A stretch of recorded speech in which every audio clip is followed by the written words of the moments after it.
All right, well, welcome everybody. I'm glad you're here. This is the 2025 Business Technology Symposium.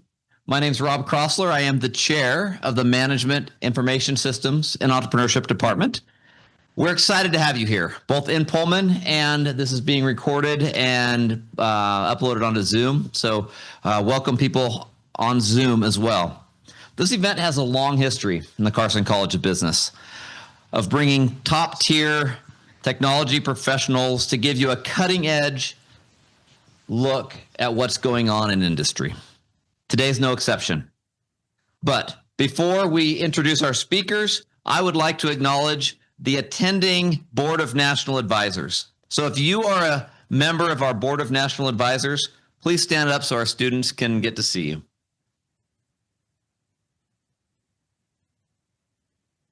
Thank you guys for being here.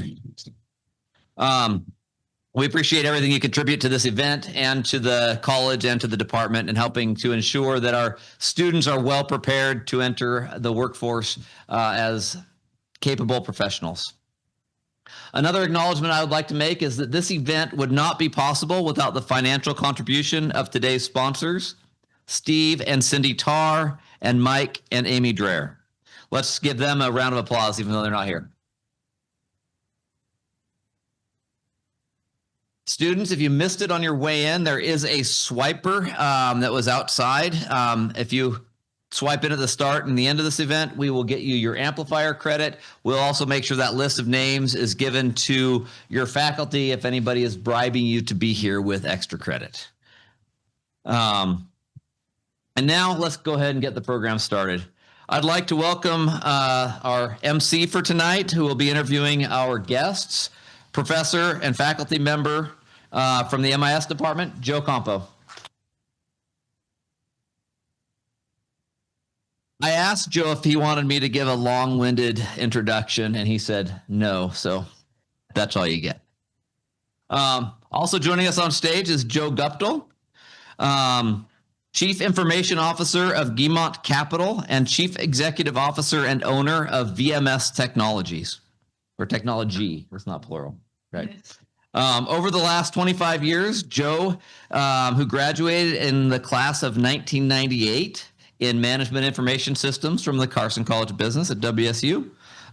He's held executive roles in the seafood and pharmaceutical industries before becoming CIO of DTG Recycle and the CEO and owner of VMS Technology, a tech solutions company. In 2024, he became the CIO at Guimont Capital, a private commercial lending company. He focuses on creating technology-driven customer solutions that align with the company's mission to provide flexible funding options. Guptill holds an MBA in technology management from the University of Washington. Anyway, it's all good. Thank you, Joe, for being here. Also joining us is Jason Stefanski, Chief Information Officer and Principal GeoEngineers. As CIO, Jason Stefanski, also class of 1998, Management Information Systems in the Carson College of Business at WSU. Even though it wasn't the Carson College of Business then, we'll still claim it. Is responsible for setting the vision, strategy, and direction of technology for GeoEngineers. This includes managing technology initiatives and being a mentor to several other group leaders. After graduating from WSU, he worked his way up through the technical ranks at several companies, rounding out his experience in a variety of industries, including manufacturing, entertainment, intellectual property, e-commerce, and engineering. Since joining GeoEngineers, Stefanski has continued to grow professionally, earning an executive certificate in management and leadership from MIT. He is also actively involved in several technology leadership communities, including AEC IT Leaders, ACEC IT Forum, and the Seattle CIO community.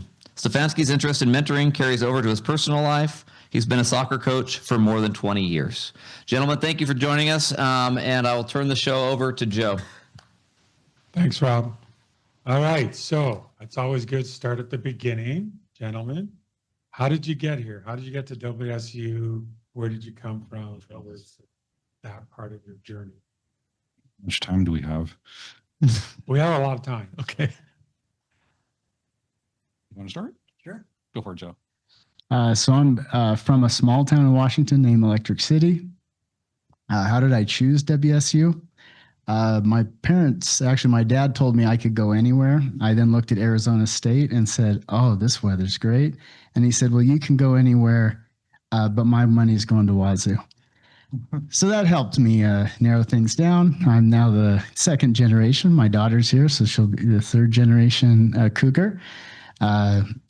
And just navigating, and I think this is important, is when I came to Washington State, I thought I wanted to be a civil engineer or maybe something in architecture. I then took some classes, started taking more business, decided, I really like computer science. Started taking more business. MIS was a degree. So I kind of weaved my way through Washington State. I did not come here knowing what I wanted to do. And I think that it's really important that Washington State still allows for that, because there aren't a lot of colleges that will let you take a lot of different classes and determine your degree. You get locked in from the beginning. From there, actually, want to tell you how you got here and go from there? Yeah, I can jump in on that. Financially, my story is very similar in that my parents said, "We'll pay for anywhere in state unless you get accepted to Stanford." And I looked at that and went, "No, I'm not getting accepted to Stanford. That's out of the question." And I knew that I wanted a larger school. I knew that I didn't want to be close to home, so that ruled out UW. That left pretty much one school. That, and I was dating a girl who was 1 year older than me, who came here before me. So I was a senior in high school while she was a freshman here.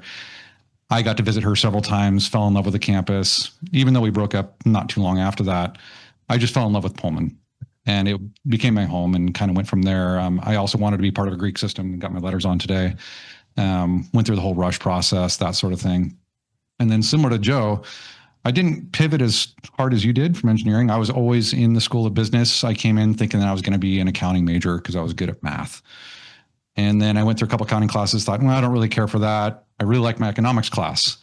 And then I took another economics class and went, nope, that's not for me either. And then I pivoted to MIS. It was a relatively newish degree then in the mid 90s. And what really did it for me, and this is probably going to jump ahead a little bit, but I don't want to throw it out there because I thought it was kind of a cool story. While I was living in the house, much like now where you have to have your first year living in university approved housing, the Greek system did not have access to high-speed internet. The dorms did. Those who know Paul Allen, co-founder of Microsoft, saw that, wrote a check to send fiber to the whole Greek system. If those Greek houses promised to sign a contract saying that they would pay for wiring within their house so they could connect to it. At the time, I was president of our fraternity. We talked to everyone in the executive council. It was kind of a no-brainer. Of course, we're going to wire a house and get access to the fiber backbone to the university. So when that actually happened and they brought in things like the routers and the switches and the firewalls, and I got to see them install it, I got really excited by that. And that's where I kind of pivoted into MIS. Did not know that. That's cool. I knew about the Paul Allen infrastructure, but I didn't know that the houses were responsible. So getting a sense, but ultimately, why did you decide MIS? Because at the end, you both decided MIS. Why was that? Well, for me, like I said, I was just seeing the infrastructure of it and knowing that it was a combination of a smattering of business courses. For those MIS majors, you know exactly what I'm talking about. And I've talked to a few students about this already, whether it's business law, marketing, finance, management. And then there's some coding classes thrown in, some database design, and some systems analysis and design, and project management. It was almost everything within business with a lean toward the technical. And that really appealed to me. I mean, my inner math kind of nerd, if you will, really gravitated toward the technical side of things. And I really liked where that degree was headed.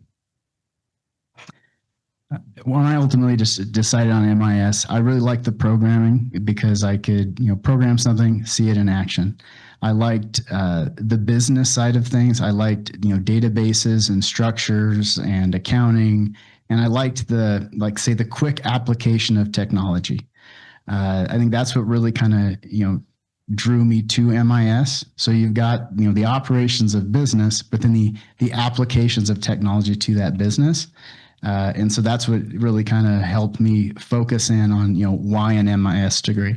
And I think that some of it was, very new. It was a kind of, I won't say it was charting new territory, but it was a newer degree at the college where you could take I won't say the best of everything, but you could say, okay, I'm going to take accounting and finance, but I'm not going to be an accountant or a finance person. I'm going to take programming, but I'm not going to be computer science.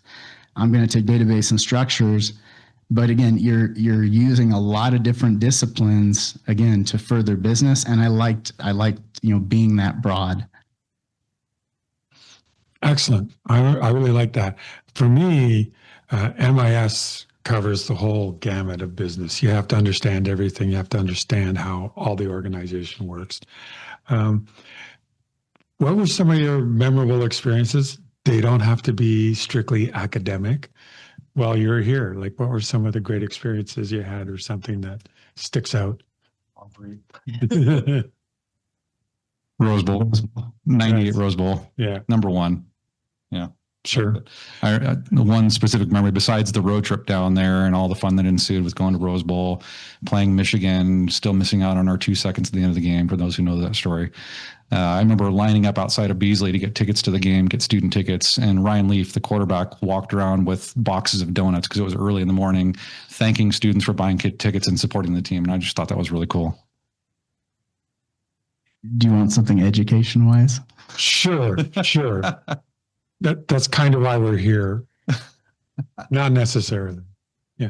No, I think I really like the, when I think back to my MIS degree in education, I really enjoyed, again, it was a lot of the programming. I mean, I just enjoyed it. I liked a lot of the other classes that we were doing, and I liked the mix of students. You can get an MIS degree and never programmed a day in your life. So when we started to get into those senior level classes, it was, and now looking back, it was much more like what happens in business. You each have your disciplines, you go together to further an organization. It was very much the same, where because you've got some people all across, whether it be business or again, coding, structures, technology, I really enjoyed that coming together, especially, in the, junior to senior years, once everybody had a pretty good, base from the first two.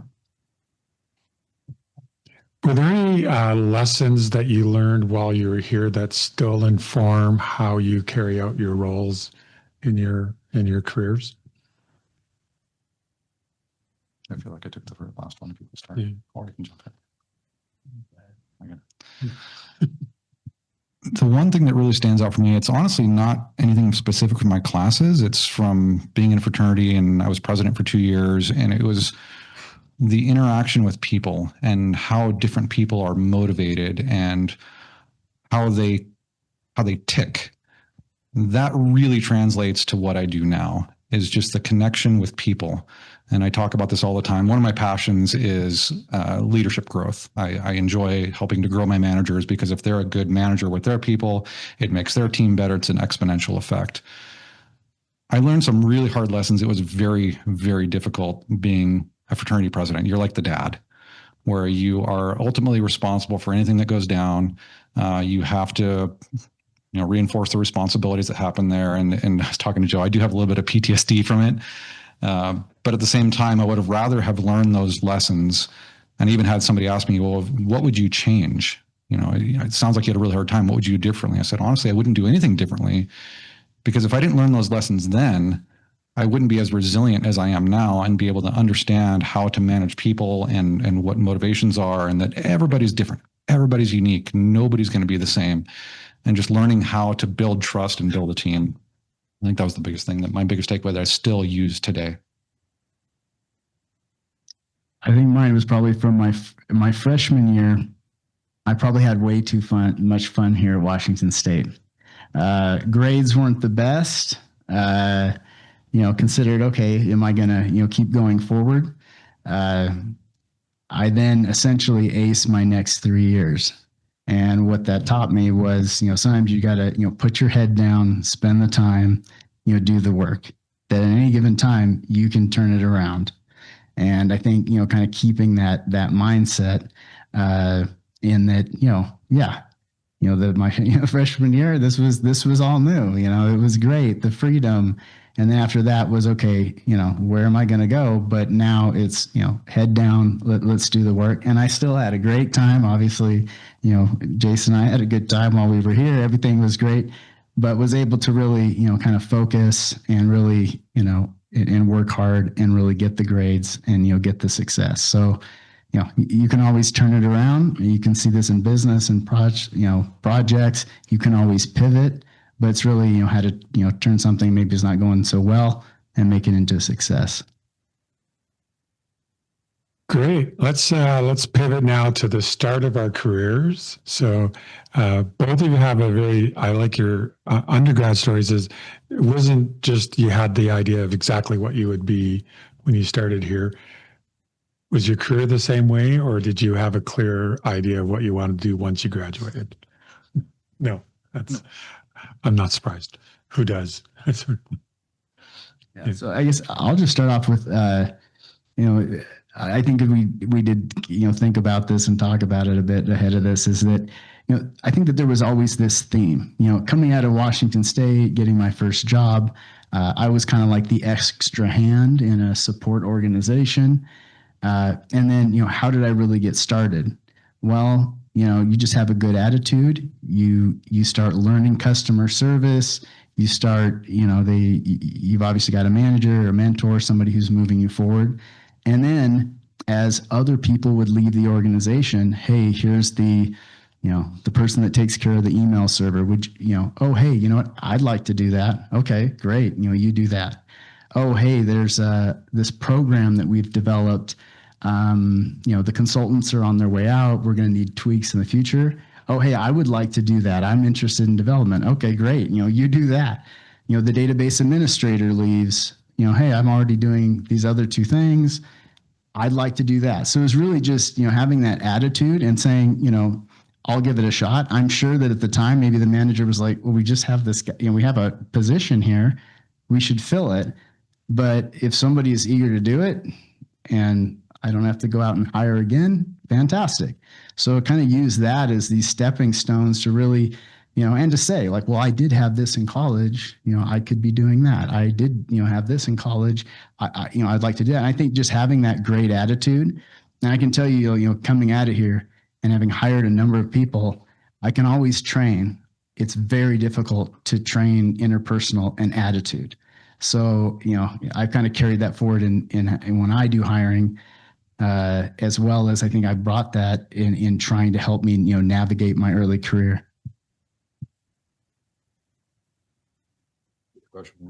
Okay. Just sort of, you zigged and zagged during undergrad to find your spot. How was your early career? Yeah. Similar? So I was fortunate in that I landed a 6-month internship with Weyerhaeuser Wood Products Company, if you're familiar with them. It was different in that a lot of internships are summer based, right? You'll do it between your junior and senior year, for example. Weyerhaeuser at the time was different in that they wanted to make it more experiential, more meaningful. So they required you to leave school to do it. And that was a hard decision for me. In the end, I did. I left after 3.5 years to go work this internship. Before I did, I met with my counselor to say, hey, if I do this, do I need to come back to Pullman to graduate, or how does this work?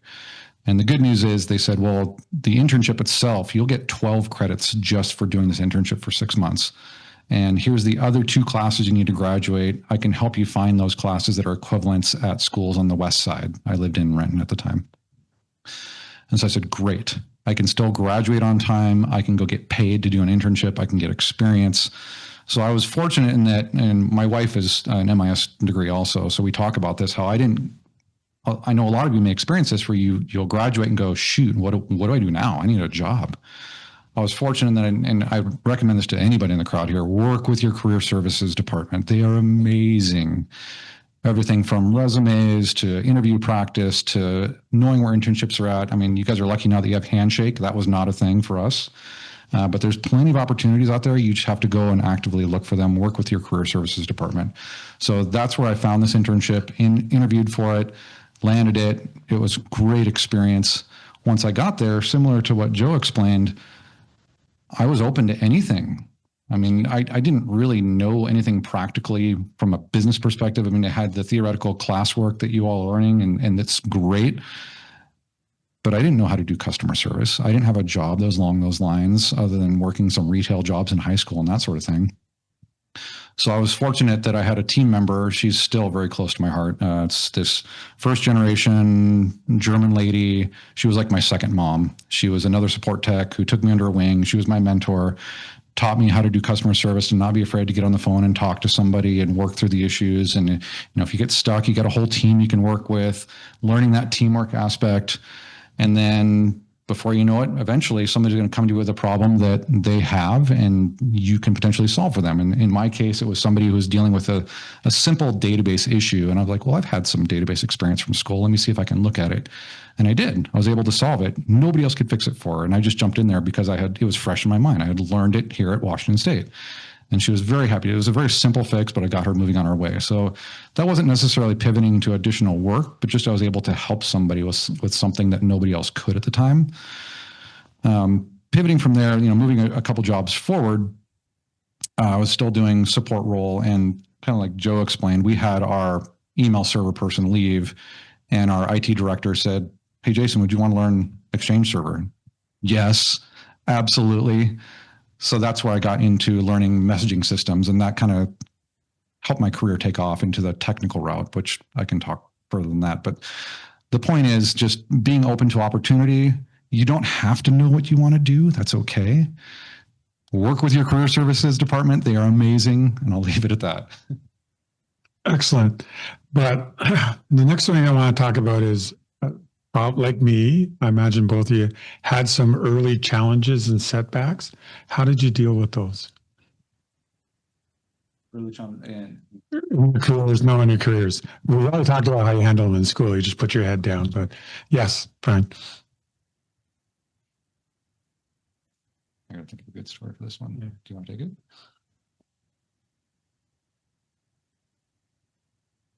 Actually, I can think of one. Okay, so this is when I was getting pretty technical in email administration on the back end server, mail flow. I was working for a .com company at the time. It wasn't a huge company, probably a few hundred people, but we had a presence in Europe and here in the state of Washington. And I was in the process of re-architecting the entire mail flow. And I got it to a point where I was like, okay, I'm ready to go. Flip the switch over a weekend. Came into work on Monday, thought we were great, till we started getting support tickets coming in from Europe saying, I haven't gotten any email over the weekend. And I started to just freak out a little bit. I realized it was one configuration issue I did on our spam filter, that it wasn't checking the entire directory of email addresses that existed in our organization. It was only checking North America and not Europe. So every email that came in for 24 hours to Europe went into the ether and disappeared. Gone for a full day. I was scared. I was very fortunate that I had a good manager, and that it kind of set the precedent for how I manage people today, that it's okay to admit a mistake. We want to learn from our mistakes. That's the biggest thing. How do we learn from that? And I knew right away, as soon as I saw what was going on, I knew what the problem was. It was a simple configuration. I used the wrong port to check for the addresses. And all I had to do was change one little thing and mail started flowing again. But just that, oh crap moment, and having a manager who was supportive is like, that's okay. Let's figure this out. We'll get it flowing. Yes, it sucks that we lost email for 24 hours, but we can get through this together. And that really helped define my leadership style moving forward from there. I don't have a great story from early on, but I'll give you a couple just as once I became a manager. Everything's humming along. Things are going great. Generally, I wasn't the one to actually work with all the servers. I would go into the server room, but there were other folks that really took care of that. I see a cable that, isn't following its wire pathway. And I thought, well, let me just kind of get in there and fix this. I put my hand in with a watch similar that I have on today, which, by the way, I never wear a watch or jewelry in a server room again. I reached in to do something very simple. And as I pulled back, I pulled out the two cables that powered, this dual redundant, or redundant power supplies. So you could pull one out and you'd be good. But it was kind of in a shape where I put my hand through it to make a smallest of changes. And as I pulled out, I pulled them both out at once. I then got to walk out of that server room and, oh, hey, by the way, did you know this is now down and this is down? There must have been there could have been 50 processes running on that one virtual server. I mean, this was a high horsepower piece of equipment. And I guess luckily, I could at least tell everybody this was 100% my fault. We're going to see how good our disaster recovery is that we had just fairly recently architected. Waited till email came back up and then sent out, let everybody know what had happened, how it worked. I don't know that I taught myself as much, but I think everybody else saw that, well, he just made a huge mistake. But yeah, own it up front. It was accidents do happen with the best of intentions. And then, we just got to, pick up and go from there. Another, I guess I'll say as a challenge, but it really was a completely failed project. The goal was to put a CRM, customer resource management system in for sales. Everything was done to a T. It was perfect on the technology, but that isn't enough if the business itself and the users just don't want to use it. So we put in all this time, all this effort to have this great system, for selling, and the customers went through all of this. And at the end of the day, the people that was supposed to benefit and really wanted to use it, if you don't have their buy-in a couple of years later, or maybe it's a 3-year degree, stop that licensing. So I guess that really kind of reinforced in my mind, where is IT? And it really is, technology enablement of business. So if you're not, if the business isn't bought in, if all the stakeholders are bought in, you're not going to be successful. You can't will it with technology alone. And so I always kind of keep that in the back of my mind that, you can't, drag the business along with technology. You have to really be in lockstep. And there's a lot of communication and a lot of work that needs to go in that is really not technical. Excellent. So for me, a couple of lessons, you always have to own up to your mistakes and just go, this is what I did, and then try and fix it. Sometimes the consequences are a lot worse, but mostly it's, okay, then we can fix it. If you try to hide it, that's always bad. The other thing I wanted to ask you, because we don't talk about this as much, how did you handle early success? Because not all of us can handle success well either. So what was that like? Because I'm sure you had some early wins, some good successes, and you're thinking, I have this thing figured out. How was that for you?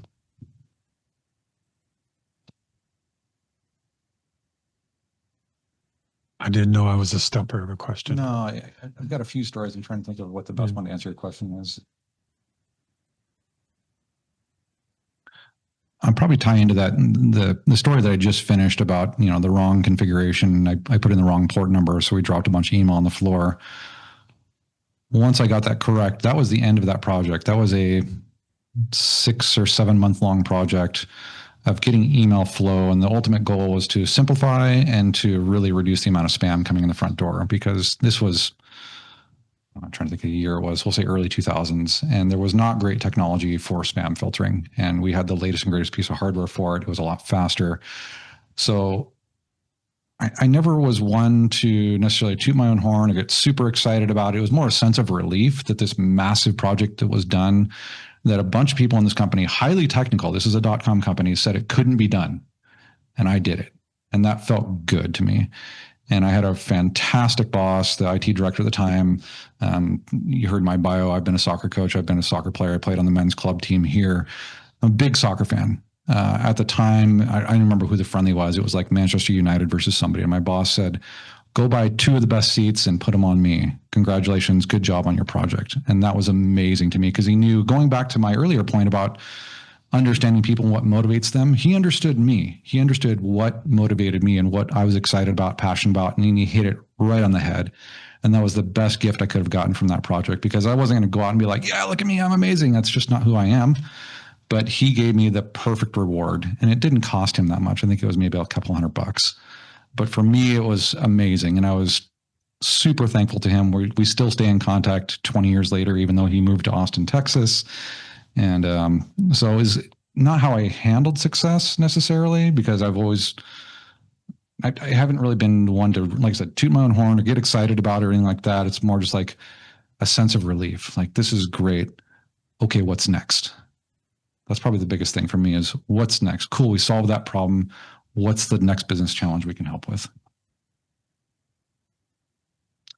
Yeah, I don't think I have a good example from early on in my career, just from the standpoint that, as you're learning, you're doing, things are going well. I don't think I really say stopped at that time to really kind of analyze what had happened. I was trying to, fill a void that had come up. And so, yeah, you're getting more successful from the standpoint you're doing more, you're, adding more value, you get the pay. I think then going up to a supervisor, that was definitely a bit of a transition, because then your success is really the success of others. So you really pivot from, okay, I did this, I accomplished this, to, wow, look at what they did. Look at what he did. Look at what she did. That, man, that was pretty. That's amazing. So it definitely changes, your mind frame. One of the things I wish I would have done probably early on in my career, after talking with a good friend of mine, came out of the military. He used something that they do all the time. It's called after action review, which means that they always analyze what they did after they got done with it, whether they're successful or whether they were not. And I always thought that was really interesting. It kind of reaffirmed some of the processes that I've used over my career, to do like large implementations, things like that. Is that, even when you're doing things successfully, okay, why did that work so well? And why were we able to, shave off this amount of time? Like, what worked? Not just what didn't work, but what did. And it doesn't take that much time when you're done. But let me tell you, I mean, I shift gears so much that once one thing's done, I just shift to the next. I'm not going to spend a lot of time dwelling on it. But when you do that process of after action review, you can kind of build that process just mentally, so that something else comes up, say, well, we did this last time and this really worked, and it was part of our after action review. Or, hey, we tried to do that and shortcut it with this, and that wasn't successful. So, I guess, once I hit that midpoint of my career, I started making that after action review much more common and started bringing it into my teams. And I wish I would have done that when I was younger. Obviously I didn't know about it. But I think that would be an important piece I wish I had. Excellent. Let's pivot now to sort of skills. What skills did you foster in yourselves that helped you early in your careers, and which of those skills are still part of your toolbox now that you're much later in your careers?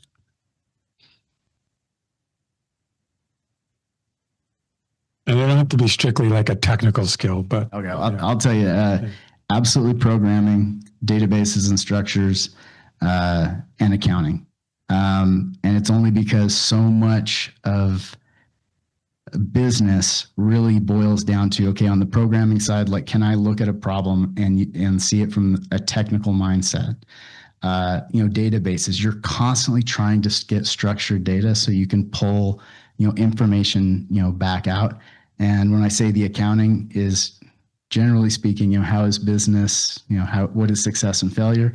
And it, in a way, it always goes to the bottom line. So, having those, three knowledge pieces, I'm constantly touching on them. I'm constantly, learning something new. But I think really, again, the technical, the structure, and, again, something that, in the accounting and finance area. I'll double down on the database and structures. Even though I'm not as heavily involved as Joe is in that aspect, I still reference that class today. I went before that class, 6 months ago, and the professor was so excited that a bunch of us were saying, yes, this is probably one of the best classes there are in a whole MIS degree, and you will use this throughout your career, because it's the basis of MIS. It's how data is structured. It's how you can get answers from your data. The non-technical side, I'll reiterate it again because this is my passion, is just people. Everything from, first understanding how people work, from being in a fraternity to fast forwarding to the experience I shared about how my boss rewarded me for a piece of hard work and how I felt about it, and how that translated into how I lead people on a day-to-day basis. And to what Joe alluded to, is that now I'm seeing success through other people's success. I help them get there. And that goes back to my innate coaching passion. Like I love helping people grow and get better. I mean, even if it's just youth soccer. I mean, I've coached kids as young as 3, all the way up through high school, and just seeing them succeed. That's what really gets me going. So the people aspect of it, getting to know people, the famous Ted Lasso, be curious, not judgmental, is always going through my mind. I'm always asking a lot of questions of people. I want to know about them. I'm just curious about people in general, and that's kind of carried throughout my career.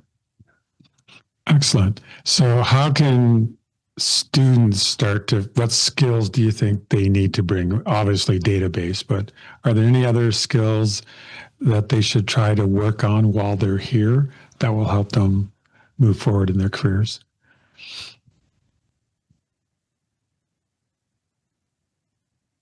I think the one skill that I didn't have when I took the internship that I mentioned earlier was customer service. Yeah, I'd worked retail in a couple places throughout high school, but I wasn't really taught what customer service was. And I know there are opportunities to take positions here around campus that specialize in customer service, whether it being, an assistant in a computer lab or whatever it may be. But learning how to interact with people and how to provide good customer service will go a long way in any position you ever take. And I didn't really understand that until I was in my internship, and I was lucky enough to have a mentor to teach it to me. If I had known that coming out of school, it would have made my job a lot easier. Maybe because I took a bit of a path, through, other colleges and other, areas. I think there's value in diversification. I think, take that, take a geology class, I took extra programming classes because I had extra credits. And I thought, well, I've already taken these 3, but, I'll take these other ones this next time. I think, again, MIS and business is such a wide area now that, again, I think a diverse education, get as much as you can while you're here. I don't know that there's any one piece. I guess if I try to do the same question reverse, what would I tell you not to learn? I don't think there'd be a single thing. I mean, I think it would be really, try to take as much as you can, because you'll never know when that little piece of information, is useful. And especially, I think for Jason and I, we've had, fairly, a broad discipline. We were talking about it earlier. We didn't go to some of the large tech companies where you'll spend you spend all your time in a very narrow field. We've been very, very wide. Once you get up, to before those enterprise, but down to the good, a great medium-sized company, you're going to be doing so many different things every day that I think really just having a diverse understanding of technology, a diverse understanding of business, it really, I think that really will go a long ways.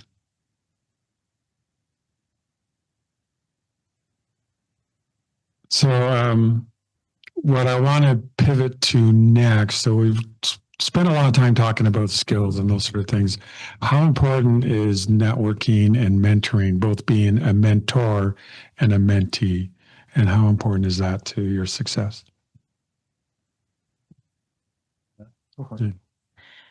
I was pretty fortunate because coming out of college, got a job, thankfully before I graduated, and I was afforded that ability to, just take on more almost at will, to, kind of move my way up. That was the same, mentor that when I said, hey, I actually resigned and said, I'm going to go and I'm going to be a IT director for a, biotech and pharmaceutical company. And he said, that's great. At the time I'm like, geez, I've decided to, make this shift. I'm doing this. And he saw it as, that's fantastic. You're going to get out, go do this. I think that's great for you. I hadn't really thought about the time. Of course, I knew I'd miss my team that I'd built, but I thought it was my time to move on. Both in mentoring the people that I'd worked with, that I was their manager, as well as my own manager. I then left, built another team, it was that same, mentor and manager that then called me up when, lo and behold, another management group came together to buy out the company, and they were going to now be rebuilding it with their own, leadership team. And so then he called me back and said, "Hey, do you want to come back now as the director of IT operations? And let's really do this time." So you never know, who you're helping, or, but just having that mindset, I've had people that, they need to, leave, and you can just say, hey, be thankful for the time that they were there with you. That's kind of how business is, and technology has changed.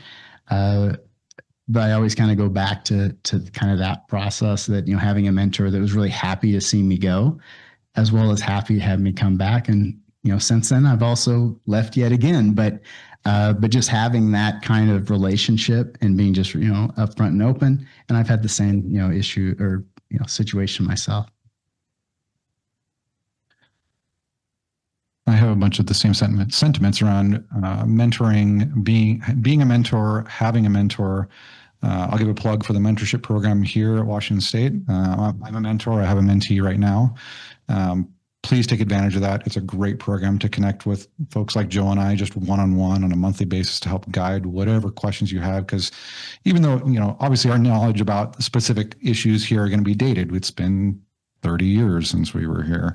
It's been a long time, but we still have a lot of insight to share. And what's great is I love being a mentor, because then you get the energy of students coming back and talking about, you can see their excitement. And of course that feeds into my passion, once again, of growing individuals.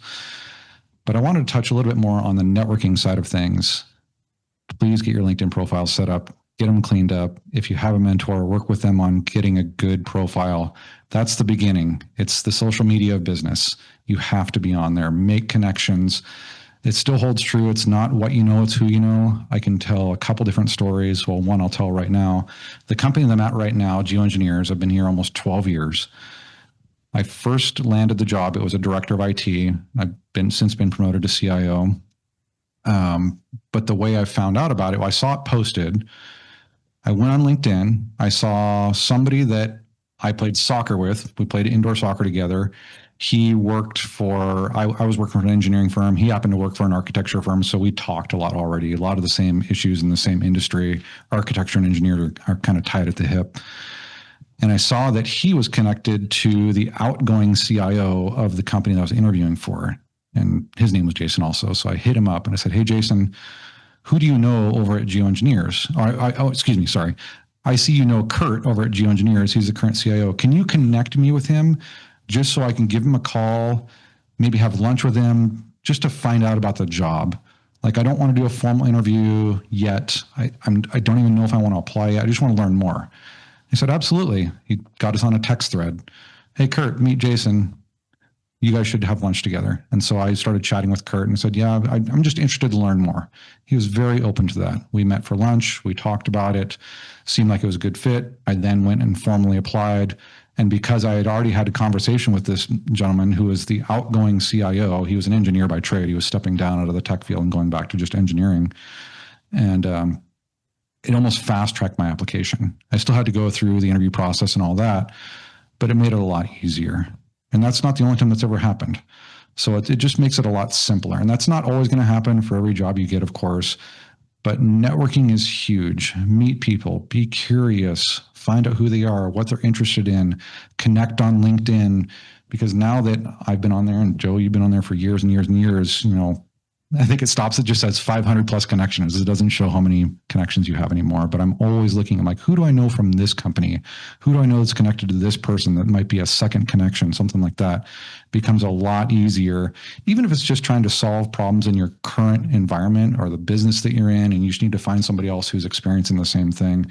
Even if it's not just looking for a job, having those connections to help you throughout your career in your current position, in a future role, it's huge. So I applaud all of you for coming to this. Joe and I will be happy to chat with you guys afterwards, I'm sure, but keep doing that.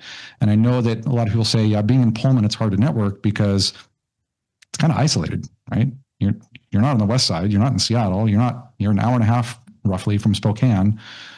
There's still opportunities. MIS Club. I'll plug that.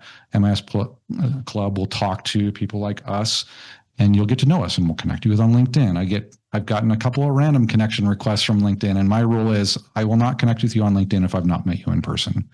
And that's true for a lot of individuals. So take the time, introduce yourself, be friendly, work with career services on how to do that if you don't know how, and use it, because it will take you a long, long ways.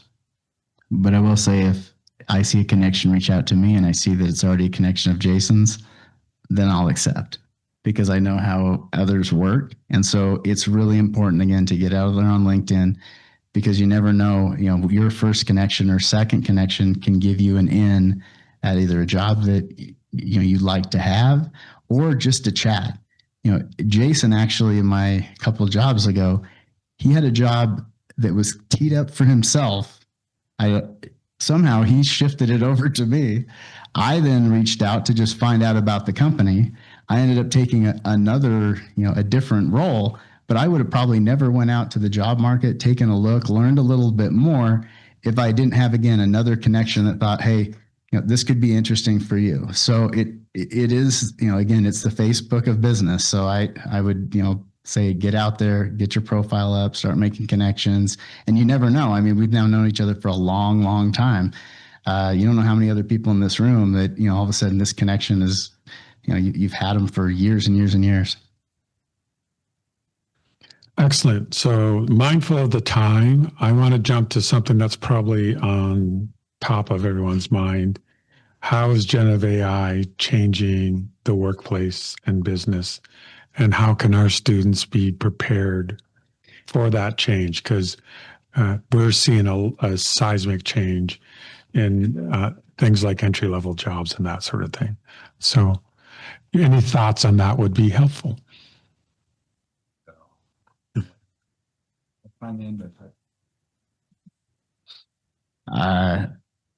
Yeah, I can, I guess, because I've seen some of the other questions. You do not want to be competing with Gen AI. You're not going to, out hustle AI.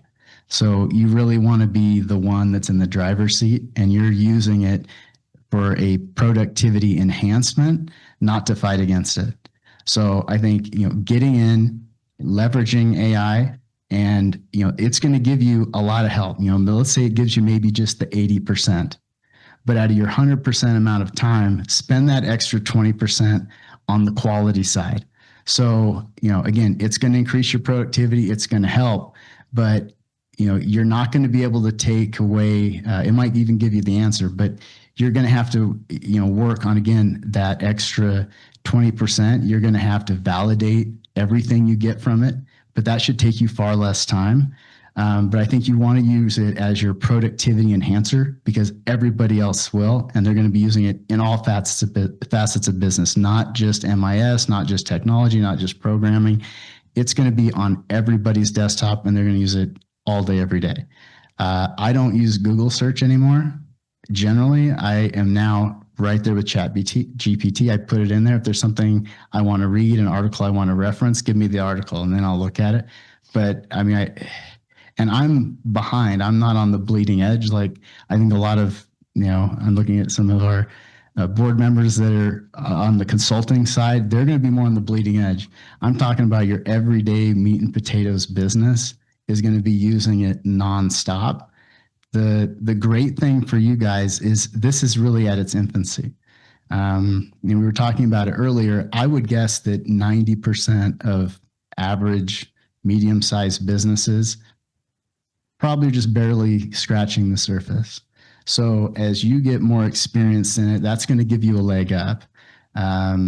So I think that right now, when's the best time? Yesterday, but today's great. But you guys are in a great position, especially to get in there and really, as things are really starting to heat up. Versus, like you said, well, if you waited 10 years, and that's going to be a whole different world I can't even, imagine. So, I think it's a good time to get an MIS degree. I think it's a good time to get into business and be working with AI a lot. So I have two things I want to talk about in regards to AI. One is understand the why. So Joe talked about taking that 20% and validating the quality. What I advise against using AI for is just trying to get an answer. Because if you don't understand the why behind it, that's going to be problematic. I know Joe shared a story about using AI to write code and blindly implementing the code. And I'll try to summarize the story you told earlier, something to the effect of he had somebody working with him that brought him this piece of code that was from generative AI and said, yeah, we can do this for all of our onboarding and offboarding solution. And he wanted to put it in place. And Joe said, well, do you know what the code is doing? Because it came out, there were no comments in it. It was just straight PowerShell scripts. Do you know what it's doing? Like if it fails, do you know how to fix it? Are you willing to bet the business on that piece of code that came out of generative AI? Do you trust it that much? Well, no, you need to understand the why. It's great. It might get you past writer's block or coding block, but you still need to understand what it's doing. And if you don't, back up a little bit. So it will make you almost superhuman in your abilities, but it can also enhance mistakes along the way. So understanding the why is huge. The other point I wanted to make is that, and many of you may know this, but generative AI tools, there are so many out there and they're good at different things. Some are good at generating code. Some are good at just generating emails and reports. Some are good at Excel. Understanding and playing with different tools and finding where their strengths and weaknesses are. ChatGPT is not going to do everything. It can do a lot, but there are better tools for different use cases, and understanding what those are now, playing with them while you can, while you're in college, so that when you come to the business world and you see an idea that where you can use those tools to enhance something, you can say, oh, have you used Grok? Have you used ChatGPT? Have you used some other AI tool to solve this? Because this tool will be good for this use case. Just that little piece of knowledge will take a long ways, because as Joe said, these small to medium-sized businesses, there's not a lot of use happening. I mean, I work in an engineering firm. Engineers are notorious for not liking change. That's starting to shift, but still, if I had to estimate the number of people that are using AI tools in our firm, I'd probably put it at the 30% mark on a regular basis, meaning every day, 5 days a week. Maybe 30% of our people are doing that. It's not a high percentage. So if you can come in with some background knowledge on how different tools work and just make suggestions along the way, that goes a long ways. Excellent. Are there any other sort of technology trends beside generative AI that you see on the horizon that might shape how we work or what we're looking for in our students?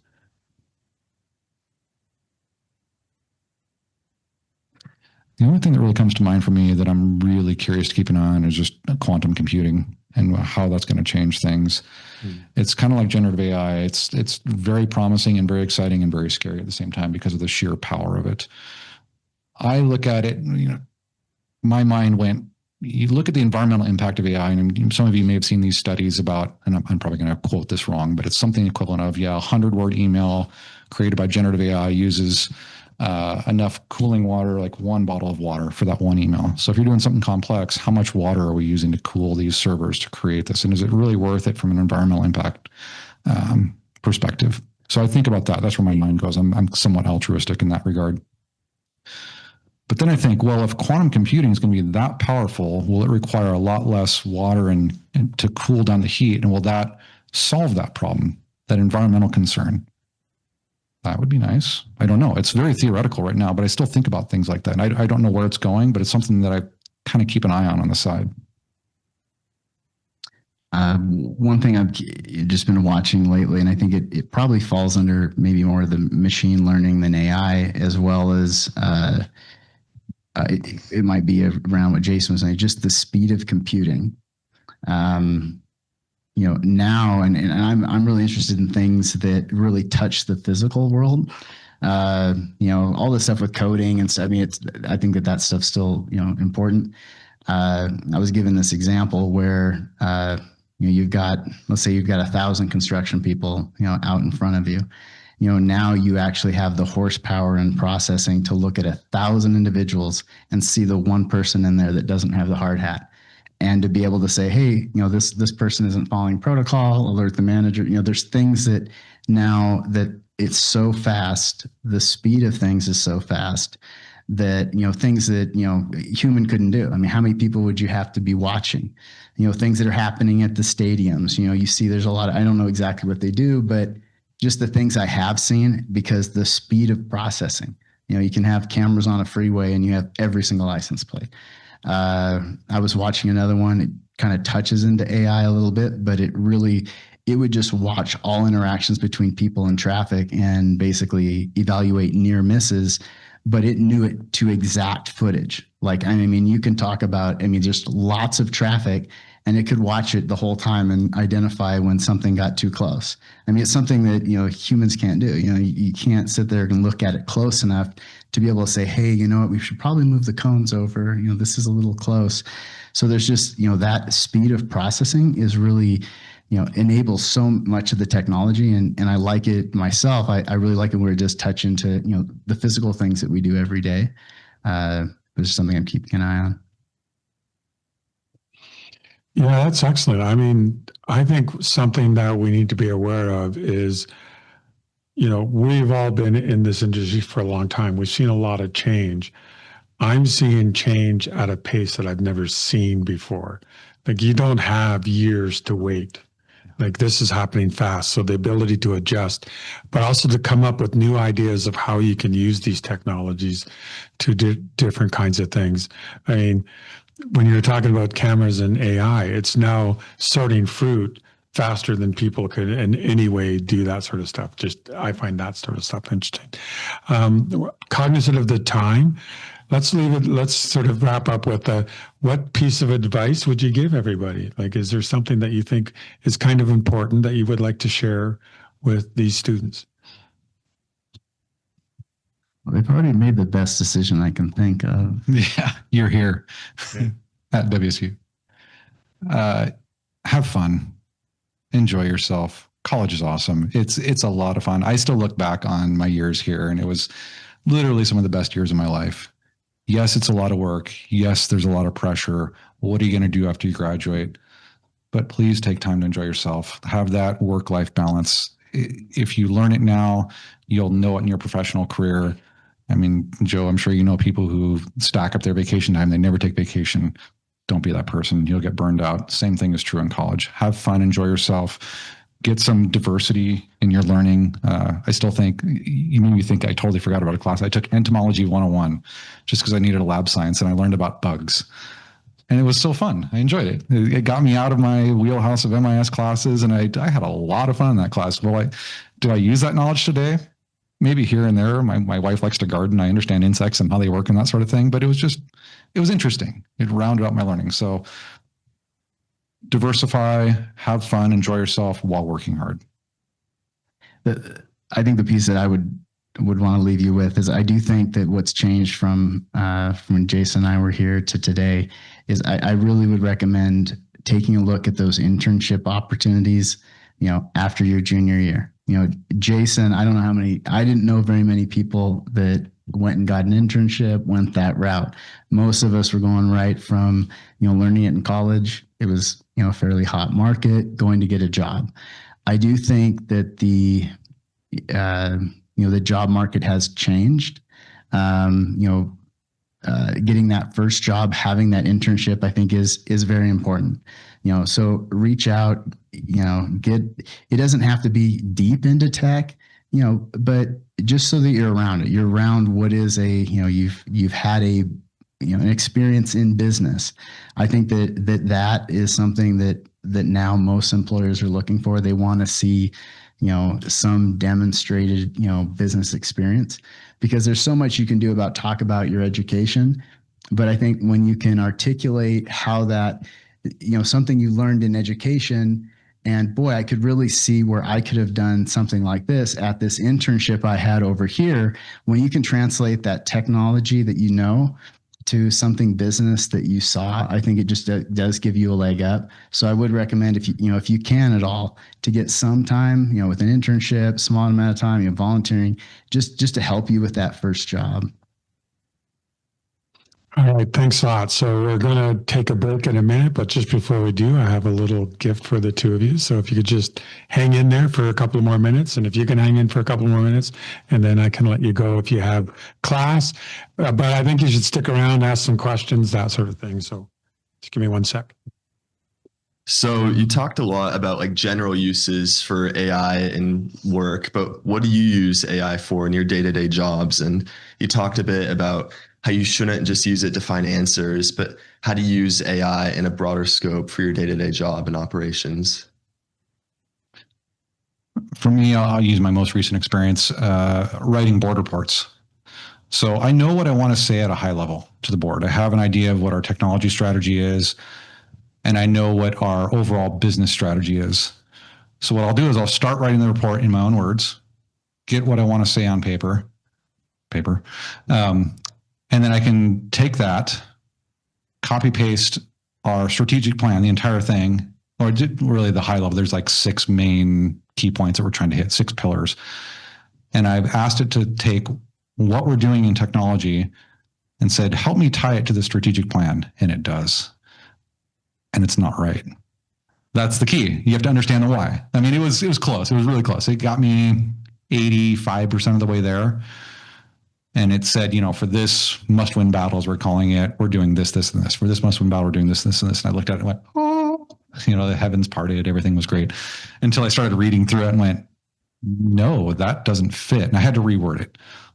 But it saved me hours of time. And it came up with some really good points.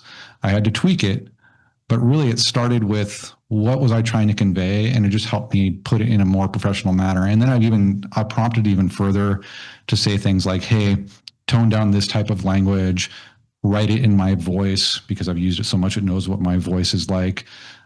Make this a little more professional, or quite the opposite. Sometimes I'll say that's too professional. Most of the board members I have very close relationships with, so I don't want to be overly wordy. Sometimes I'll say, just like make this less wordy or something like that. That's just one example. I'll use it for simple as emails that I'm trying to convey certain points, presentations, just slide layouts, things like that. Very basic things that would normally take me an hour, 2, 3, knock it down to 10 minutes.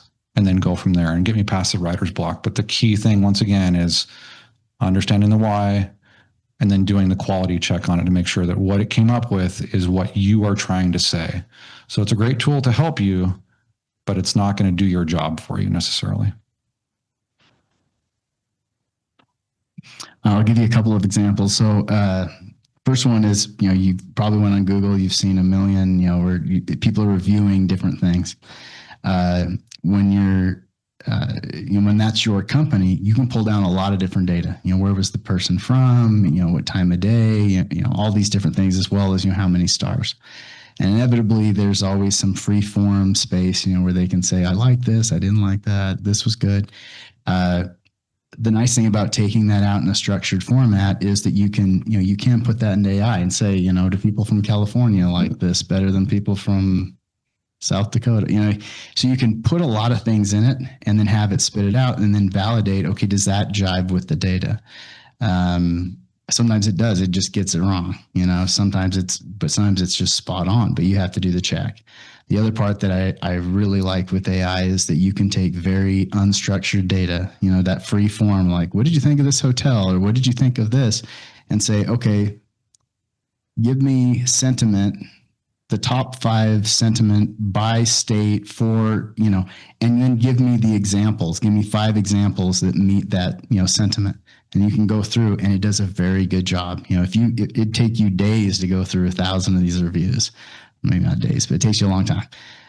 It can go through it very quickly. But of course, then you want to, you'd get it, you'd vet it and say, okay, hey, I think this did a good job. So it's always those checks. I'll give you a nice fail with AI. Here's a piece of land. It's zoned for either 6 floors of a building. It could go up as high as 10. Okay, that's great. I see it's for sale. We're going to build this building. Hey, what are the setbacks? How deep can you build, do a parking garage? Good data, good data, good data. Oh, wait a second. The water table is much higher. You can't go down. Okay, that's going to change how high it is. Okay, well, how high could I go with parking? All of a sudden it outputs something and like, that doesn't feel right. Look at it. It literally had cars all parked and no way to navigate a parking structure. So that's where it can give you like, how much time did I save by just, getting the right answers to where I could just focus on the wrong. So I think it's some of that where if I would have said, "Oh, AI said it's perfect," you would have saw the most useless building in all of the greater Bellevue area. But that's where you kind of have to go through and do your own checks and do your own validation. I got another mic. We're good. Yep. We're all hooked this up.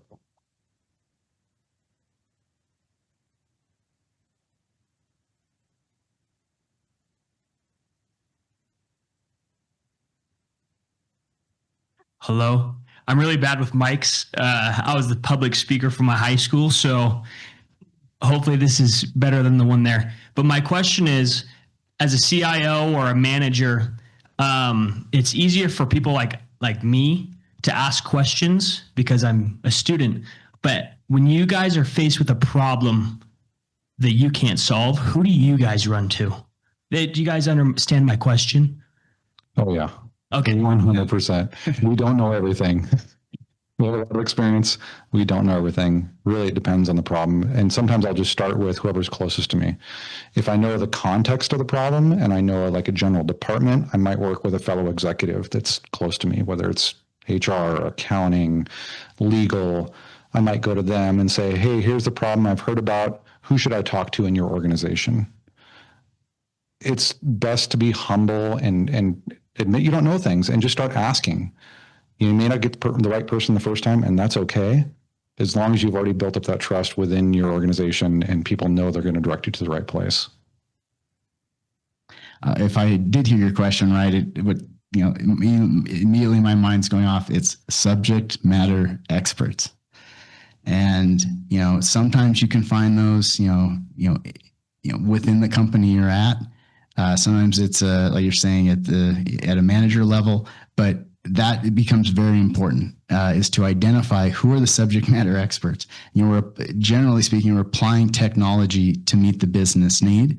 So I can have all the expertise on, let's say on the business side, but if I don't have the subject matter expert on the technology, it's not going to fit. I can have it all on the technical side, which is more comfortable for me, but I need that partner, the subject matter expert on the business side, to say, this is what we're going to build to fit this need.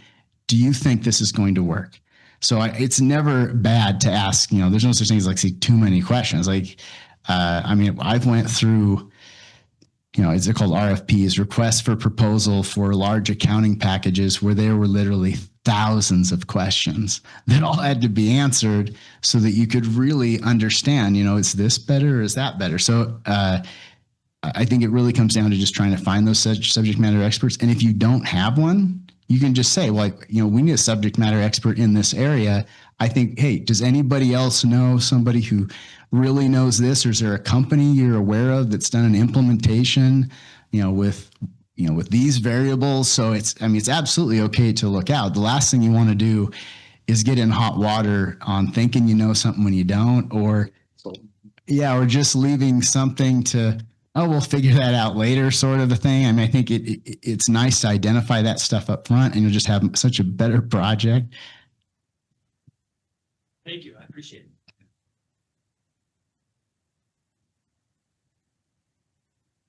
I can't see.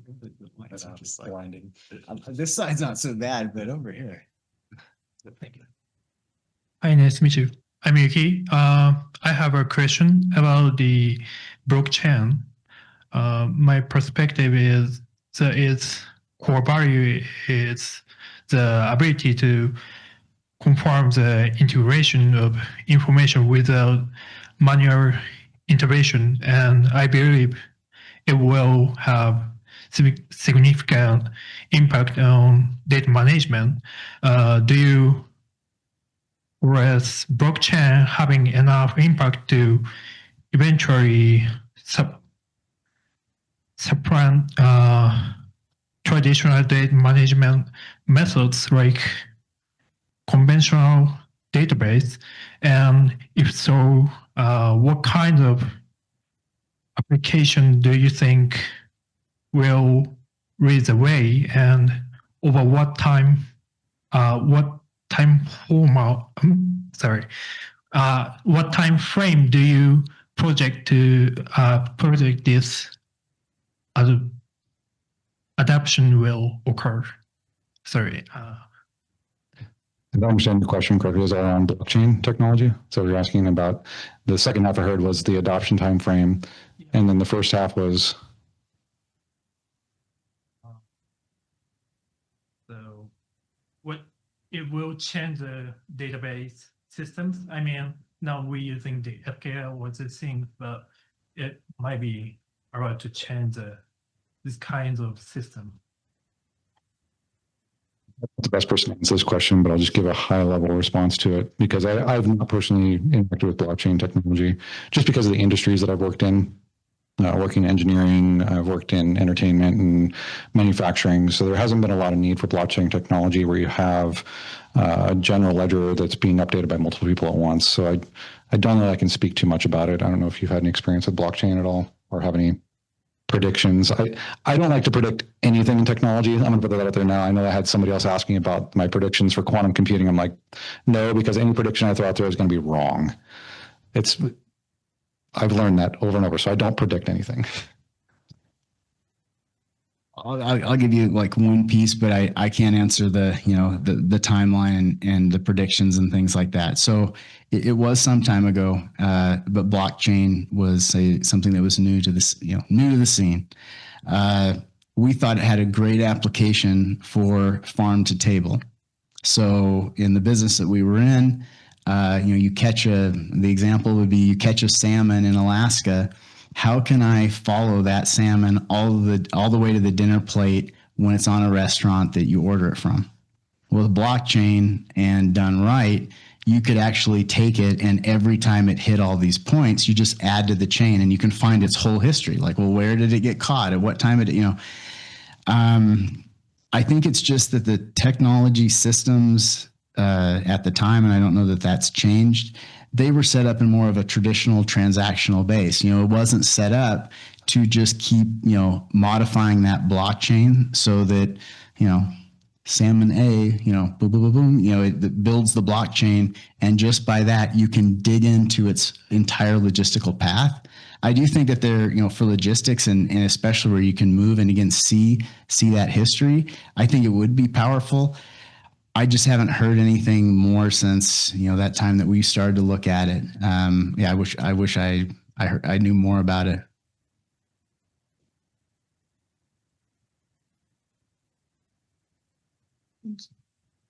So me personally, I'm not an MIS major, but I am a marketing major, and I know that you talked a little bit more about your time as a president in your fraternity and stuff like that, and you both talked about just people skills in general and leadership. So I wanted to ask, what's one specific thing that you learned about leadership or like dealing with people that goes just beyond like MIS in the tech world in general? This is, like I said before, this is my area of passion. If there's one author that you go and read or listen to his podcast, it's Simon Sinek. If you don't know who he is, go look him up. Sinek. Simon Sinek is fantastic. He's my hero when it comes to leadership. That said, the one thing that really stands out is not his idea. It was from another book, drawing a blank on the author, but it was talking about situational leadership. And I still teach this to my managers today. What situational leadership is, the concept of any given task that somebody has to do. They're going to have a certain level of competency at it. Like, how good are they on a scale? And the book that I read, they give it a scale of like 1 to 4. 1 being very beginner, never done it. 4 being an expert. That's the person who has to do the task. Then as the manager, you have to learn how to direct that person on a scale of 1 to 4. If you don't get that right on the task, that's where things can go horribly wrong. So I'll give you an example. One of the managers that I lead is in charge of our CAD department, AutoCAD drawings. He has a pretty senior CAD designer who is working for him. She got assigned to a very large project, and he essentially went straight to the level 4 of delegation and said, here, Courtney, here's this project, go do it. and Tyler over here will help you if needed. Without asking her what her concerns were, if she was comfortable with it, how she felt about this, trying to figure out where she was on that scale of 1 through 4. Like, what level of leadership do you need from me on this? That became a problem when she started working through this more and more, and the person that she was partnering with to help mentor her was probably not the best person to partner with either. But it's okay. It's just this person's style. And there was kind of a conflict, and she didn't do well. She didn't have the best experience. She didn't have very good performance. And that was because there was a mismatch in leadership style according to what she needed for that particular task. And it's important to know that it's a per task basis, because it could have been something totally different, and had the manager delegated that to her, and he has done this in the past, like updating some of our style forms or some of our tooling within CAD, 100% she would do that. And that's the reason he went straight to delegation, is because he'd done that many times with her, and he's like, oh, that's just the style she likes. No, it's the style that needs to be adjusted for each and every task. That still sticks with me today. I still teach it to all my managers. Situational leadership is huge. What was your question? I was just wondering, like, what kind of like people and leadership skills is like significant to you still within your career that maybe could apply like to something broader than MIS?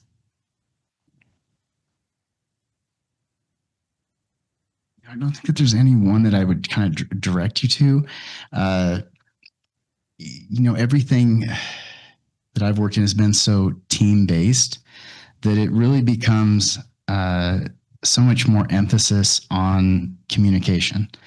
So, the thing that just kind of sticks out to me is, I worked at an organization, COVID hit. We in IT, we were high communicators. If somebody was in the next room, I'd be on Teams, chatting with them, versus, talking, or we jump on video. I mean, it's just how we interacted. When COVID hit, then what we saw is that we all went home and nothing skipped a beat. No project slowed down. We were already great communicators. We changed our medium. It was no problem. But what I saw in others is that, in others, some of them, let's say, the employees, good communicators, but that interaction between employee and manager could break down. So it's not just, do the employees communicate well? Does the manager communicate well? And can it be done if it's not in a business setting? So all of a sudden, something that, for us in IT could easily be technically accomplished by the tools at hand became very challenging for different groups within the business. All of a sudden, well, maybe accounting's running great. Maybe operations is, upside down. Purchasing is 50-50. So what we were finding is pockets and leadership, styles, and even individual teams. Some were still very strong and didn't slow down. Others were really hampered by, this change in how, teams communicate and work together. I think that's one of the things is, I don't think I'm an over communicator, but Jason, somebody will probably know, if I text you, you text me back. If I have to text you again, I'm just going to call. I'm always like, we just want a shortcut to the answer, like get good communication.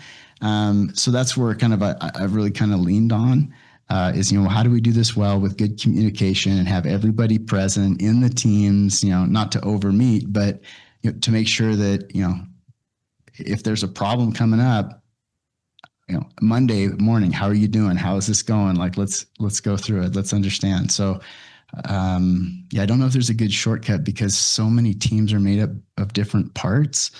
But that communication and, having those touch points and things are just so important. Do you think that's like the same values or ideals that you look for when interviewing for a new position as well? Or do you think that kind of differs? For me, because all my roles, although in IT leadership, really comes from I guess from when I first got out of college, but it's a customer service mindset.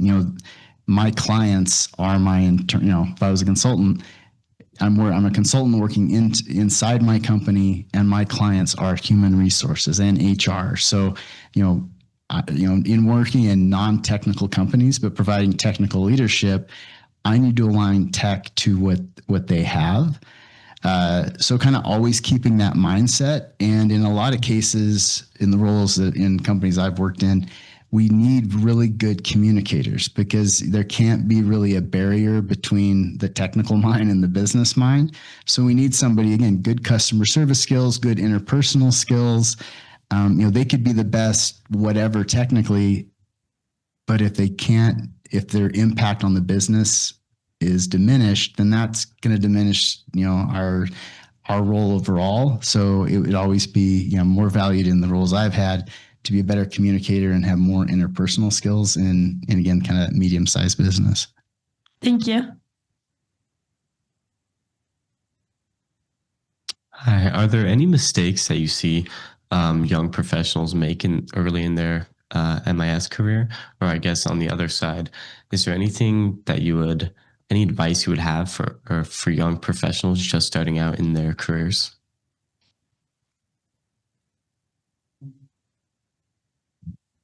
I can think of simple things that I've seen, and it goes back to just marketing yourself. So I'll start with LinkedIn. Spelling mistakes, bad profile pictures. This is not Instagram. This should be a professional picture, primarily of just your face, not a full body shot that's super tiny on screen. The background banner being something really strange and odd. Basically, developing your LinkedIn page so that it markets who you are and what you're trying to do. That's one of the biggest mistakes I see of students that I work with my mentees on, and even just students that I meet day to day. I'll have to think, give me a little bit more. I'll turn to Joe and see what he has to say on this, but I'm sure I have more. That's just the immediate thing that comes to mind.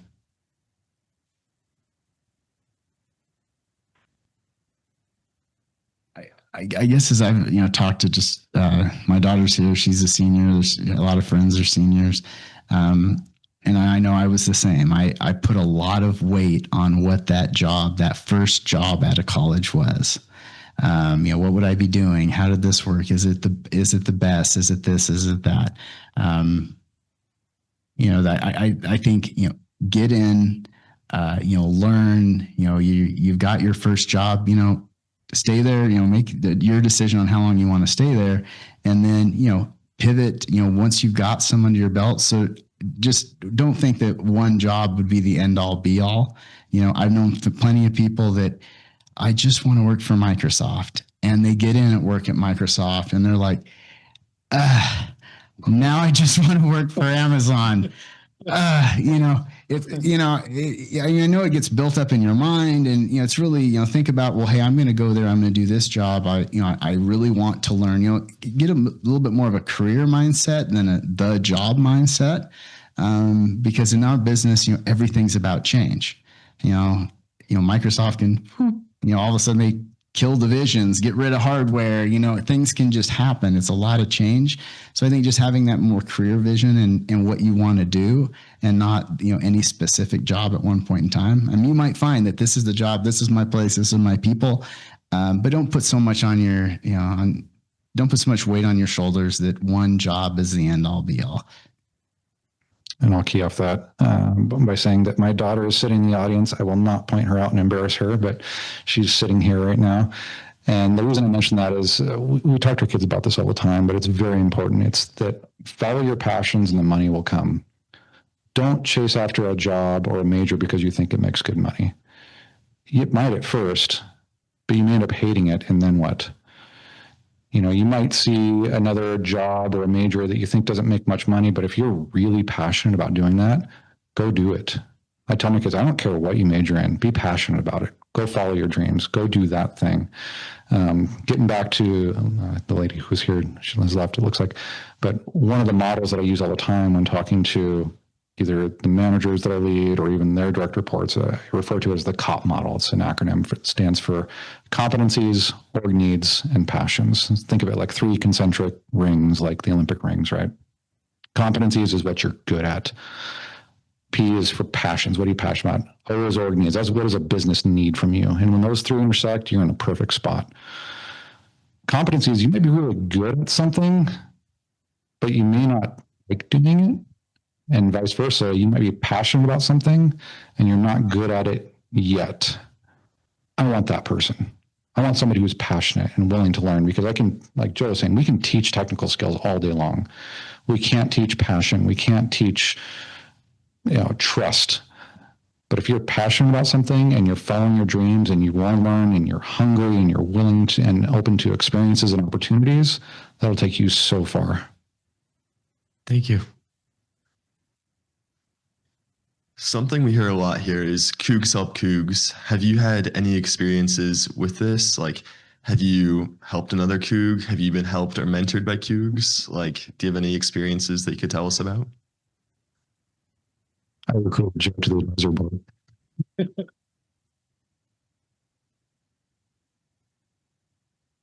I mentioned that, Jason actually helped me. At the time I, looked at another role, found another role in the, while I was looking. So, even that, and honestly, a lot of it is, I guess maybe we go in a different direction. Mentors can come from all over the place. One of them could say, okay, wow, there's a manager. Another one could be a colleague that I worked with that was just more senior.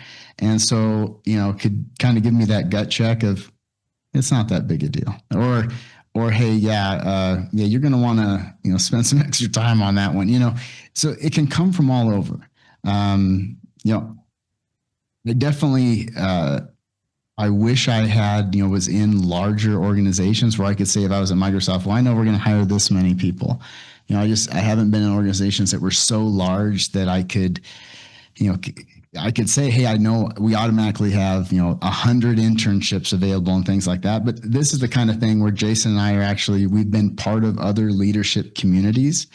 And I can tell you that, this is something that we're just talking about now, but it is it's both a passion of ours and something that we're concerned about. And we were in this prior to COVID. We had these really strong networks, and it was all businesses like ourselves that were competing with the behemoths for talent.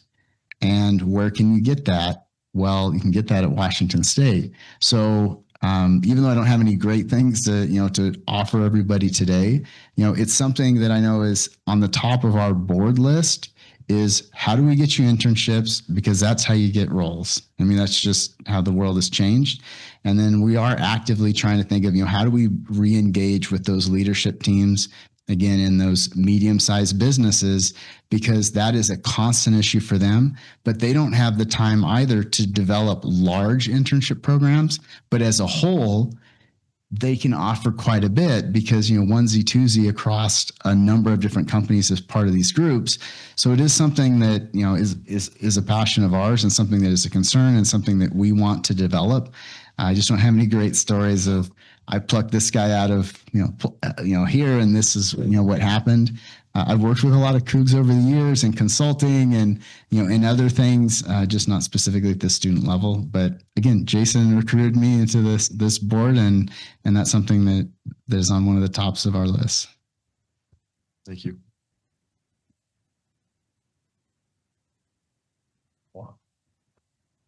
Hello. I just have a question, and that is, what were some specific steps you took to land the position you're in right now?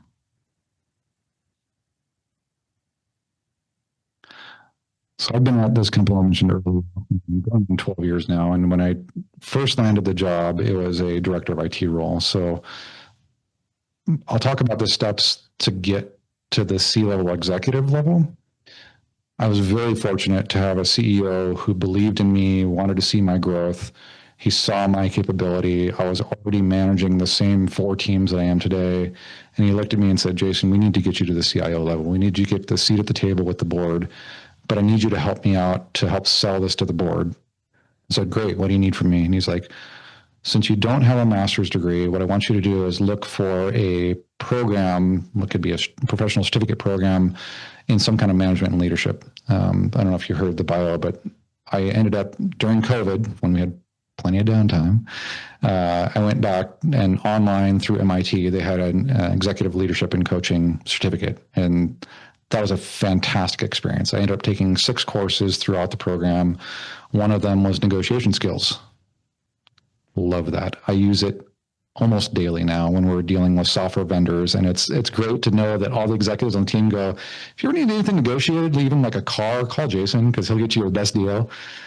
So just getting back to school and learning things that I didn't know that I needed to know was huge for me. And I didn't realize how much of a difference it would make. I thought I had all the tools already, and that the fact that I had somebody who believed in me and wanted to see me grow more and challenged me to do that and to go back to school was instrumental. And it helped it helped for him to pitch the idea that, yes, we do need a CIO in this company, and Jason's the guy for it. I wish I had mine all planned out well, but I would say that mine kind of happened organically, where as I was taking on more responsibility, I ended up working with, again, the business versus the tech more and more and more. So it started to really kind of bring up that I did want to go back and get my MBA. Because, I wanted to know, for instance, what's the CFO thinking? What's the marketing or the salesperson thinking? I wanted to get closer to the business. So I did go back and get my MBA. So I had my technical, kind of mindset, as well as, kind of the more business mindset. Kind of naturally going through that, and it kind of had developed a great team and was more comfortable in my role. Again, Jason had mentioned this other role. That one didn't, work. There was another leadership position for a company that was purchased by private equity, and they were building a leadership team to run it. Well, since I'd already kind of worked at a fairly high level, that was an easy transition over to leadership team at that company. And then, of course, once I had that leadership job, then another one came. Worked there, and then now the CIO at my current organization, Guimont Capital. But as I look back, I think just more of the you're just wanting to improve, right? You're trying to improve yourself. You're trying to have your technology have more impact. I didn't say, oh, I'm going to get my MBA and I've got a 5-year plan to be a CIO. That didn't happen. It was really, if I get this, I'm going to just have such a better understanding. It's going to make, it's going to make this all work better. And then just kind of naturally, things just kind of came, and I, transitioned into the leadership position. I think, having looked back, I definitely, somebody come and asked about, what did they think about getting an MBA at what time? I personally really enjoyed it after I had business, or IT and tech experience, because it was all so tangible. I see that, or even Jason talking about negotiations. Well, why are copier leases set up in this way versus that way? Not an asset, I just knew that was the bill before. I didn't spend a whole bunch of time on the business, but after going through that and, kind of leveling up my business understanding really kind of helped me be more impactful on the technical. And then just kind of the natural progression kind of took hold as I had other interests. I don't think you need to take my path. I don't think, Jason's, but I think there's a lot of paths. I think just really kind of finding where you're, where are you passionate about? What is your interest, and just, following that. I can tell you there are bad days as CIOs, so, but, if you're passionate about it, again, the work of others is where you drive your, satisfaction, because our hands aren't on the keyboards as much as we used to be, and really more work on the strategy, then this might, again, be right for you. Well, I'm an HR major, so I'm really interested in maybe pursuing higher education, like a graduate degree. But would you then recommend overall maybe getting a little bit of business experience, and then based on that, pursuing a higher level education? Would you approve of that? Yeah, like Joe said, anyone who wants to pursue a master's degree, I told another student here, my personal recommendation is to get at least 5 years of experience in the industry, understand how business works, how the positions work, because after that 5 years, you may go, I don't want that master's degree anymore. That happened to me. And I was new to management. I kind of knew the path that I wanted to take. I wanted to get to an IT director role at the time. I was just a manager and I was going to work my way up that route. And I was talking to our director at the time who didn't have a master's degree either. And he said, Jason, you don't need a master's to do my job. You have the skills. You just need to hone them. So that's the advice I usually give people is give yourself some time in the industry, build the experience for two reasons. One, so that if you do go get that master's, you'll have the underlying experience that'll feed into the academic learning that you're getting and you have some experience to draw on. And two, to know that do you really want that master's degree? Is it going to help you get you where you want to go? Yeah, I would agree. I think getting, just experience out in business for a while, it just puts things in a different perspective. I mean, I hate to say that, this is not the real world, but there is a gap between education and business.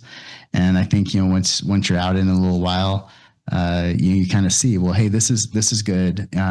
But then getting that business experience, it'd probably be the same if I had, went out into the business and then take a, Wazoo MIS or HR degree. Having that HR knowledge, prior would totally change, how you saw these classes. An example I can give you is that I took, it was a technology management MBA class, and everybody had 10 years of experience. And the discussions that we had with the experience that we had had were, it was amazing. There was one person in the class that, she was a rock star, by all means. But I did notice that, all of us are talking and, really, well, geez, I had this and this came up. She just came from her undergrad in, it was kind of like, whoa, like, I don't know what you're talking about. I haven't experienced that. So, I think she just did phenomenally, but it was great to have that experience because it really sets in what we learned because it was so applicable to us because we're, still working. So I would take a look at, what do you want to gain from it? And then just, maybe, talk to one of your advisors and is that going to be valuable for me today or 5 years and then do it? Is it a night program? Is it, just to see what works for you? Thank you. Hi. You talked about how important it is for students today to be getting internships and applying for internships before we graduate and in order to get a solid first job after college. So how can students like us make sure we stand out when applying for these internships? We recently had a career networking night and there's so many people there and they all have great resumes, great skills, and they're all like trying to impress these employers. So how do we make sure we can stand out in such a huge pool of qualified candidates? Fantastic question, by the way. I think for me, it's a combination of that initial meet and greet, having confidence, looking them in the eye, making it memorable and being curious about them and the position and to a certain extent, the company. Like you should have done your research on the company already to know what they're about, what their values are, what they do, how they make money, that sort of thing. But having genuine curiosity about the company and showing interest in them. Because if you have passion in either the role or the company or whatever it may be, that will show through in that one interaction. Connect on LinkedIn. Follow up. The more conversations you have with this person, the better. Make it so that your name is in their face. And if you have good interactions with a recruiter or even an individual who's in business in a company you want to work for, the more they're going to know who you are. So it's all about networking and getting them to know you as a person and vice versa.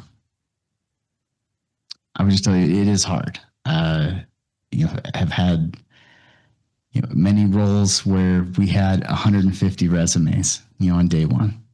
HR goes through them, weeds them down to 80.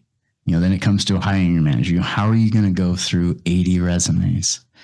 And for better or for worse, the best way they do it is if it's formatted wrong, it isn't pleasing to the eye. It doesn't draw out. And I think this is where AI can actually help. But there's a job description. They're looking for very specific things. It can no longer be a boilerplate resume you give to everybody. It's got to be tailored for them, so it's easy to the eye, easily to find it. Cover letters. I mean, it's kind of a big pain, but honestly, whether it's in the cover letter or if you've reached out through some other way, showing that you have knowledge of the business, showing, hey, I saw this came up in the news. I'd like to be part of, this, something that isn't just the boilerplate where it draws their eye because they're dealing with their business or managing employees doing whatever they're doing all day, every day. And the only way to break out of that is really to have something that does stand out, that does spark their interest.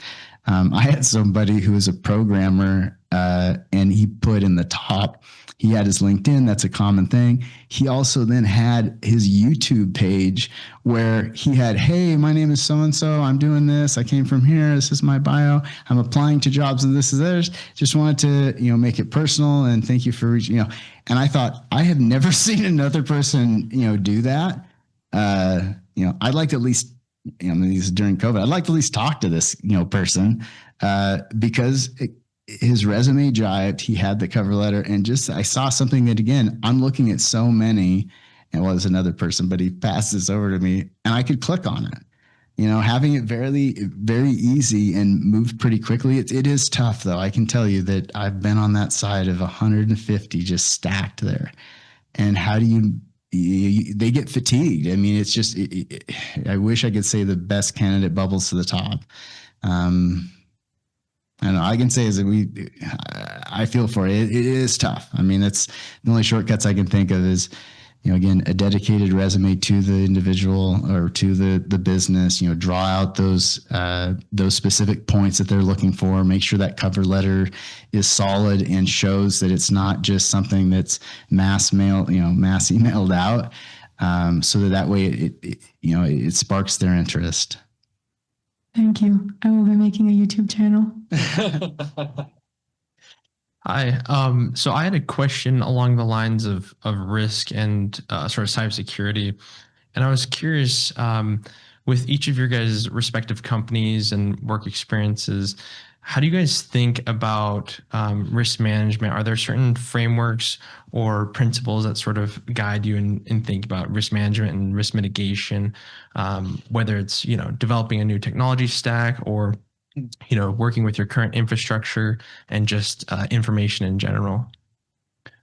I love this question because cybersecurity is becoming a new passion of mine. And it's probably my second below leadership right now. I've been forced into it, but I'm really enjoying it. So some background, work for an engineering firm. We do work for the federal government and we do some work for the Department of Defense. With that comes a cybersecurity framework reference that we have to follow. Up until pretty much right now, it was a framework called NIST 800-171. For those who are familiar with that. That was great. 110 controls, self-assessment, upload your score, we're good. Now CMMC comes along and says, nah, you're not doing a self-assessment anymore. We need a third party to audit you. And by the way, it's pass-fail. You have to get all 110 controls. Okay. So we're doing that. We've actually outsourced to another company to build us a separate enclave for that work. But to get to that was just background knowledge on our company and how we operate. But how do we assess risk? Aside from those frameworks, which have been really helpful. So if you rewind the clock 6 years ago, I think it was, that's when I stepped up and said, we need to get our hands around cybersecurity. We need to build a cybersecurity program, including understanding what are our risks, how are we going to mitigate them, what do we have in place today, what's happening in the future. So the first thing we did was hire a consultant, a virtual CISO, Chief Information Security Officer. He's still working with us today. We pay for about 10 hours a month of his time. He's that good. And he helped us build our framework from the ground up. And it started with a risk register. You're nodding your head. You know what that is. For the rest of you don't. It's effectively identifying what are the potential risks to your business. And for us, operations does this too. There's lots of operational risk, like what happens if an executive dies in a plane crash or things like that. But for us, it's from a cyber risk perspective. So the top of our list is always ransomware or some kind of malware. There's lots of other things in there, like what happens if somebody picks up a random USB key and plugs it in. There are a lot of things in there. And then I work with a committee that evaluates all these risks. So a lot of my time is, not a lot, but some of my time is spent educating other leaders within our firm of what is the risk we're describing? Okay, now that you understand the risk, and by the way, here's the controls we have in place to mitigate those, or the controls we don't have that we should have. And then now I need you as a business leader to help me prioritize these. Like, what do you think are the top risks to our firm based on this list of 12 risks that we've identified that we think we should be addressing? They'll help me stack rank it. Based on that, then we'll go to work on mitigating those risks using those frameworks like NIST and CMMC. So before CMMC came to light, we were following the NIST framework we're like, well, there's 110 controls. We're going to cherry pick the ones that we know are going to resolve the most risk for us as a business that we care about the most, while meeting some of those requirements for the framework. It's kind of a win-win. Then we got to a point where we're like, well, we've gotten through all the ones that are the high risk. Now let's go to the medium risk, low risk, those sort of things. So that's how we've been working through our cybersecurity program is a combination of that risk register, knowing a framework we want to follow with controls, working with the business to help us prioritize them and working through it that way. And we do this every year. Every year we go through a risk register. What's changed? What risks are new?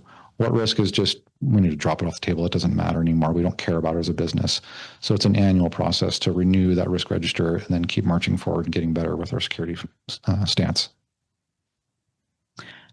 Unfortunately, ours sounds exactly like Jason's. But the part of it, I think that the one eye-opening piece that I've seen in change over time is that, there was a time when, again, this is considered cybersecurity risk, that's IT risk, but it hadn't really branched over to operational and business risk. So for instance, you have a piece of malware, it attacks the receptionist's PC. She's not going to be able to watch Netflix that day. Now, the same thing happens, but it's yet an operational piece of equipment, and you've got a ship with 150 people on it, and they've lost all navigational controls. So all of a sudden, okay, you have a cybersecurity, an IT or technical risk, but what's the impact, to the business? What's the impact to the operation? What then becomes, well, that's too bad. We don't want that to happen, to the receptionist, but boy, we really can't have this happen over here. This can get to life and death. That's when we start, taking both, our, like I said, I guess I would say NIST is not enough. These other things really, they're good frameworks to go with. Somebody would come in and say, well, have you looked at MITRE? Have you looked at this? And until you get that all in front of you, and then look at, okay, how does it impact the business?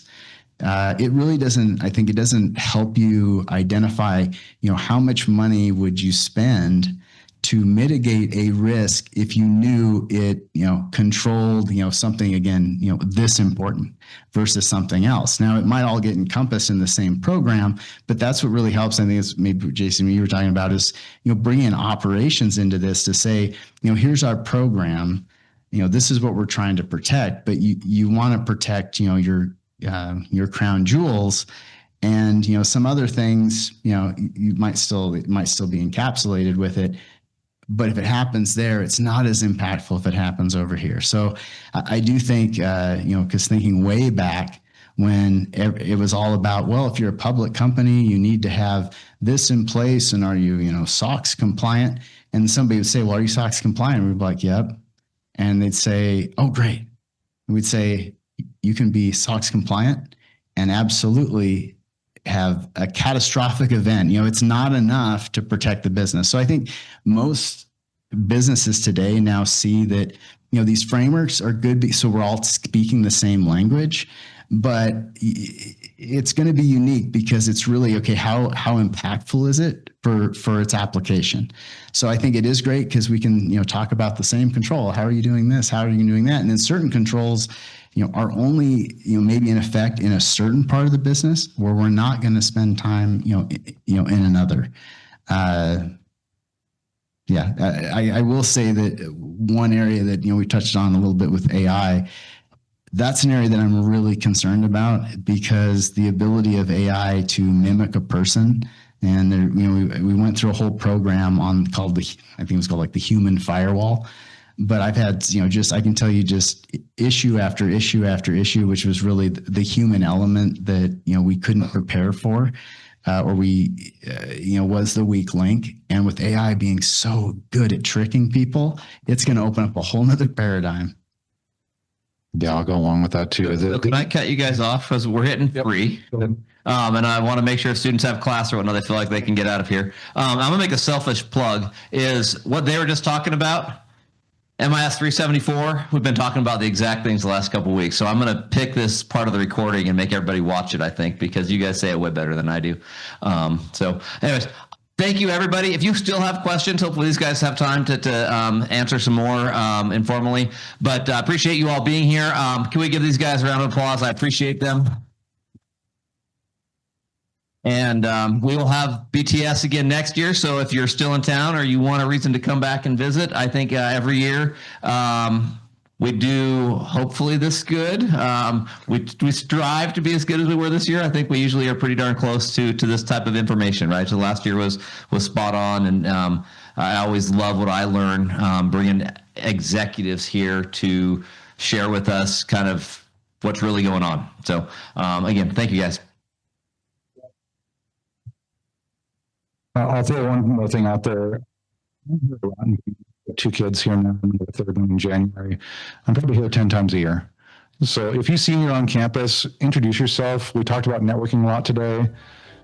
Let me know who you are. I'm happy to chat with you. I'm sure Joe feels the same way. So if you see us around campus, stop us, say hi, introduce yourself.